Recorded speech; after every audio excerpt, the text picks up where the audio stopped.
Bonjour à tous, très heureux de vous retrouver pour votre super top 5 du jour. Direction l'hippodrome d'Anguin ce mercredi 14 août à l'occasion du prix du Pont de l'Alma.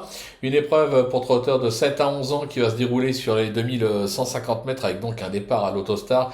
Je vous le rappelle, l'Autostar à Anguin, c'est 8 par ligne.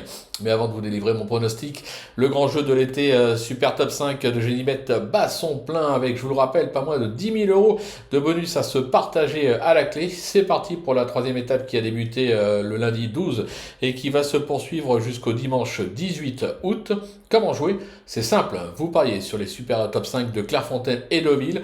Vos paris gagnants vous font cumuler des points et pour les 200 premiers du classement, c'est 1500 euros de bonus à se partager.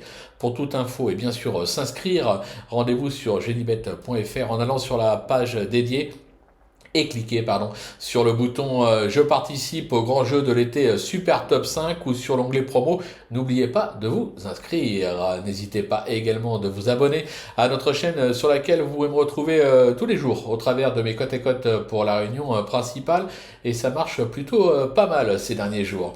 Allez, sans plus attendre, je vous délivre mon pronostic et restez bien avec moi jusqu'à la fin de l'émission pour connaître mes impasses. En tête, ce sera le numéro 4, Hold Up du Saptel, suivi du numéro 3, Hitchcock, le 2, Emma de Brickville, le numéro 14, Gis, le numéro 13, Giannina Bella et le numéro 5, Grande Prêtresse. Ça sera pas le cheval de tout le monde, celui-là.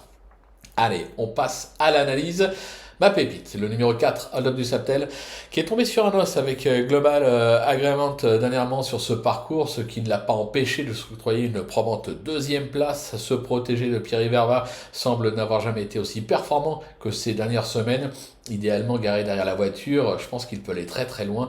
Pour moi, c'est un vainqueur potentiel. Le numéro 3, Hitchcock, ce sera mon coup de cœur, qui n'a plus à faire ses preuves dans cette catégorie avec déjà 3 succès à la Capelle, Bordeaux et Vincennes. Son récent succès à Châtelaillon atteste sa forme actuelle. Une seule inconnue, la distance, sachant que cet élève d'Alain Chavat ne s'est jamais produit sur plus court que 2500 mètres. Maintenant, bien placé en première ligne, je pense qu'il ne faudrait pas le sous-estimer. Le bruit d'écurie, ce sera le numéro 2, Emma de Brickville. Déjà titulaire de 2 succès à Vincennes, elle mérite crédit. Cette pensionnaire de Rainier Felder excelle sur la piste d'Anguin sur laquelle elle affiche déjà une victoire et 4 accessibles pour 6 tentatives. Cette fille de Tornado Bello possède vitesse et tenue. Avec Franck Nivard aux commandes, elle semble incontournable. Mon petit repéré, ce sera le numéro 14, Gis, plutôt régulier sur l'ensemble de sa carrière. Cet élève d'Éric Beauvais se plaît tout particulièrement sur les tracés réduits, comme l'atteste sa deuxième place enregistrée sur un 1609 mètres à Vichy et sa récente troisième place sur le parcours à Anguin. Gabi Gelormini a été appelé en renfort, pieds nus, et même en seconde ligne, il aura ses preneurs. Mon coup de poker, le numéro 13, Giannina Bella, très performante en début de carrière, elle a enchaîné les succès à Vincennes comme en province, elle vient de prouver sa forme en renouant avec le succès sur l'hippodrome de Langon.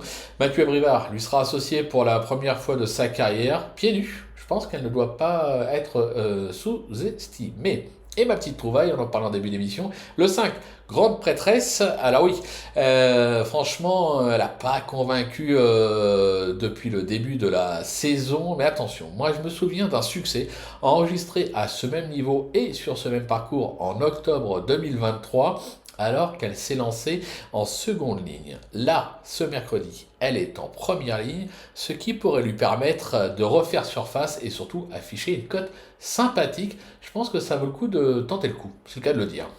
Du côté de mes impasses, je vais écarter le numéro 9, Fly to the Moon, qui vient d'enchaîner 5 échecs et qui me semble actuellement loin de son meilleur niveau. Mal garé derrière la voiture, je n'y crois pas.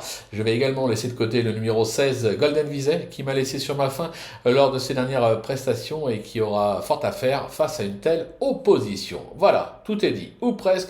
Maintenant, c'est à vous de jouer, sans oublier que sur Génibet, bien sûr, on peut jouer en fractionné. Bon jeu à tous et rendez-vous dès demain pour un nouveau Super Top 5. On retrouvera l'hippodrome de Deauville.